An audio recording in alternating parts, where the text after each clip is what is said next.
Systems expert, that's according to IEBC Chair Mwaura Bukati. He says that the Commission is shopping for an external consultant to audit its data systems to finally reveal what might have happened during the transmission of results in the August 2017 presidential election that was nullified by the Supreme Court. And I want to look at it from this perspective.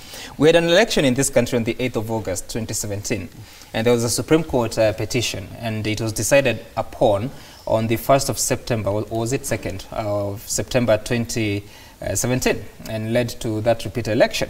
We still don't know what went wrong with this election. What's wrong with us? I think we know what went wrong with the elections based on what the court ruled. Some of us beg to differ because we believe that President Kenyatta won fair and square. But then there are people who have been saying we should open the server. Yes. And see, because I saw some gutter press story where there were some login details that Chechen logged, I don't know, what times, I don't know, somebody called, I forget the name, it's a Luya name, from the NASA side also logged in, I think 40 times. So in terms of whether the system was integral enough as to be interfered from other quarters, sometimes it remains to be a matter of conjecture. But then a systems expert then would tell us, because then they would clearly show what exactly happened. Right. However, I think that is water under the bridge. What we need to do is to strengthen our systems. Because we must confess as a country that it is becoming increasingly telling that our aspirations are contested through a democracy made in Kenya, the way we are doing our democracy. And so we need to have a system that clearly guarantees the winner a victory without these issues that we are having to resort to. Because as long as that is not the case, people may argue that there is no free and fair election, absolutely 100%. But it is incumbent upon us as a country to predicate our elections based on systems that are largely agreeable to the contestants and to the various competing forces. Because we do not do so, we are actually, we'll always be pushing our country to the precipice unnecessarily. We have overpriced the presidential trophy, if I can call it. So much so that it's like all our lives have to come to a standstill because of it. And I don't think it's fair. It's really not fair to anybody, including those who are contesting. Because life must move on whichever way that you look at it. And that can only be done if we have systems within the IEBC that are seen to be impartial and nonpartisan. And that can only be through technology, because technology does not have a candidate in mind, not unless it is reconfigured to do so. There's something interesting that the Chief Justice was saying yesterday, that we live in a country where we risk moving the election away from the voters, away from the politicians, away from electoral officials, and handing it over to data experts. And when you look at what the IEBC chair is saying, that we need money to hire an external consultant, and the National Treasury must provide the money. Without money, there is no way this work will be done. And so he was talking about they want to understand what really went wrong with their data systems as they were transmitting these results. And you're saying that we have to leverage on technology to boost our transparency in our elections. Is that so? Are you convinced that that's the problem that we face in this country? Is it about the technology, or is it about our political interest and integrity questions? Sam, first and foremost, we need to ask whether actually something went wrong. Whether it's not what went wrong, but whether actually something went wrong. But we can only know that if we look at the systems. So in an election where we have spent 67 billion shillings, 54 billion in the first election, and the remainder, I think 12 billion in the repeat, it is unacceptable, totally unacceptable, so that per voter, you are spending $25. That is 2,500 or thereabout, while Rwanda is spending about $1, which is 100 shillings. It is just the level of personal integrity, really. It's a question of people mistrusting each other and hiding under technology, using legal codes to settle ideally political contests. Those are the interfacing of the two is the issue, really. So my take is that we have a lot to do with regards to even lowering the cost of elections in this country. And also the misuse of technology, if I can say so, because if you look at the infrastructure that we procured in 2013, it's not the same that was being used entirely in 2017. That's and right. because of the same mistrust, then 2022, you will not only procure experts, but you'll also procure the newer, more sophisticated expert machines. I think so. So these are some of the things that we need to really honestly have a discussion about. But it all boils down to integrity and timelines. Timelines, because if you had this Chebukati coming into power 7 months to elections when Chiloba was running the whole system, there was bound to be some kind of resistance. Yeah. Because those that were there already felt that they were in charge. We need to, and by the time is not on our side. We are now we just opened the 3rd session of the 12th Parliament. Very soon we'll be in the 4th and the 5th, and then the 6th is just a short period. And yet we have not fixed the issues of IEBC. We still don't have a fully constituted commission. And so therefore, even when we are doing the audit 2 years down the line, it tells you that we are yet even to have time to implement whatever that shall be the recommendations of these reviews.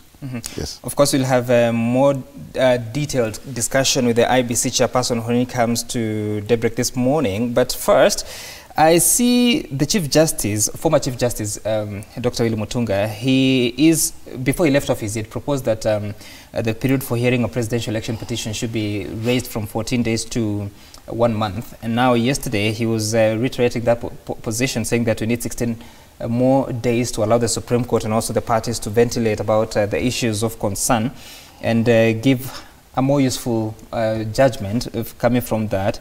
Are you convinced yourself, or does the time that you have under the Constitution, is it sufficient? Sam, I think first and foremost, I need to agree with Chief Justice Willy Mutunga that we need more time, because otherwise what we have is just a charade. It's like some funny kind of, it's a mockery of our system. Because clearly what we end up doing is not really proper jurisprudence. It's people, voting for the people who they may have voted in the electoral contest, because even judges went to vote, really. So you voted for Raila Odinga. Do you expect, if you're in the Supreme Court, that you make your candidate not win in such a contest? Same case to those who voted for Uhuru Muigai Kenyatta, and I think they were in the minority. Are you serious saying that? Yes. Without fear of doubt, without flinching, that's what I must say. I mean, the views so expressed at the Supreme Court are kind of predictable. But let me say this: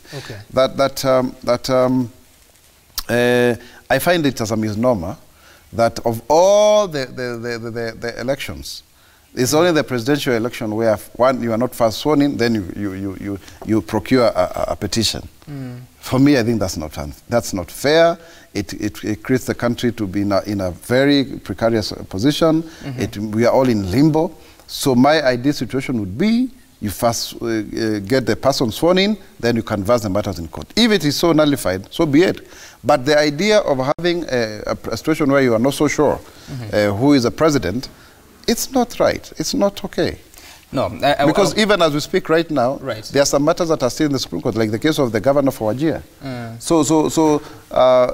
Even if it was for 30 days, with all the delays and everything, and the kind of the way we behave as Kenyans to stop processes, I think let's first swear in whoever has been declared the president, and then we go now to the courts. That one can even take a whole year. If at all it is the truth that somebody never won. But Senator Mwaura, that's exactly the problem we wanted to resolve when we went to a timeline of 14 days after filing that petition, so that you do not swear in the president-elect. You allow time for all parties to be equal before the law, and I said that in quotes because the politicians have a different way of looking at things. But I am perturbed by your insinuation that judges, because of who they vote for, can be inclined to make a judgment towards somebody's preference. Is that really possible within the law? And why would you say that, yet we have a clear framework of recruiting these judges? It's not a question of recruitment. It's a question of political choice. If you voted for Uhuru Kenyatta or Raila Odinga, and you are being told to superintend of a matter of who actually won, and your candidate you feel is disadvantaged, will you not be inclined to help your candidate? In a situation where you have thousands, hundreds of thousands of papers to go through within a limited period, it is totally impossible to make a judgment based on evidence. Are you saying that as a politician, or? I am saying that from practical experience, because that's what I have seen happening. I can tell you without fear of doubt The Supreme Court judges, their verdict was almost predictable. Apart from Chief Justice Maraga, maybe. But the rest of the people is almost given. So this is the point. We just have a system that does not really reflect, what needs to be done. And while we may have more time, that may help maybe for people to make considered judgments or to have at least a view that could be seen to be based in law. But we have had situations where people make a political choice, then they go back to the law to justify their decision. It should be the other way around. Okay. Yes. All right. That's your opinion. And I want to leave it at that. That's why you have me here to give my review. So the chairman of IEBC will be joining us later on, as I said, to ventilate on some of those issues. Now, even as we look at this, because now when you look at those suggestions and the proposals that are being leveled at the release of the report of the IEBC, as we approach 2022, you said that you don't have enough time to pick new commissioners. I don't know what your opinion is, because Chebukati's team has also recommended that we should have commissioners in office at least 2 years to the election. And also proposed that we need to stagger the appointment so that there's continuity and what you call the institutional memory. As we go into it, do you think we need to get a whole new team, or we can continue the 3 that are there, then appoint the remainder 4? I think it's better to work with Chebukati and the 3 that are there for reasons best known to the fact that you need people who have also made mistakes. Life is not about being perfect. Nobody is. And if you say that you've never failed in the past, then you are lying. So I support the thinking that you need to stagger them. You need to add new people who come with their experience. But then you also need to ensure that it is done, expeditiously, because right now we are in the second year. So after this 1 year, people start politicking again. That will interfere in how commissioners are selected and all of that. So yes, there's time, but it's running quite fast. I also tend to agree with the IEBC's recommendation, because they are not the first ones to make this. Zach Hassan's team also made a similar recommendation. But you should be able to stagger the county-based positions and the national government-based positions. And if for me I were to be asked, it should be a 2-year difference. So that you elect senators and governors mid-term, and then you elect the president and the members of the National Assembly. So that way then you also give people room, like the mid-term elections is like an evaluation mechanism. Because if you are to study the history of our politicking, about 2 years after elections, people are yearning for some kind of plebiscite, to settle scores that may have risen from the new political developments. And that may have been could easily be settled if then you have midterm elections based on a certain criteria, and in this case would be the counties, just like they do in the United States. So that is something we need to look into. 6 elections at a go is quite a mouthful. If you have so many candidates and all of that, the logistical nightmares and so there is something that we need to do. But all of those should be done within the context that we should reduce the cost of elections. There's no way we can justify why we are having very expensive elections, and yet in the end they are seen not to be credible because of our own contestation.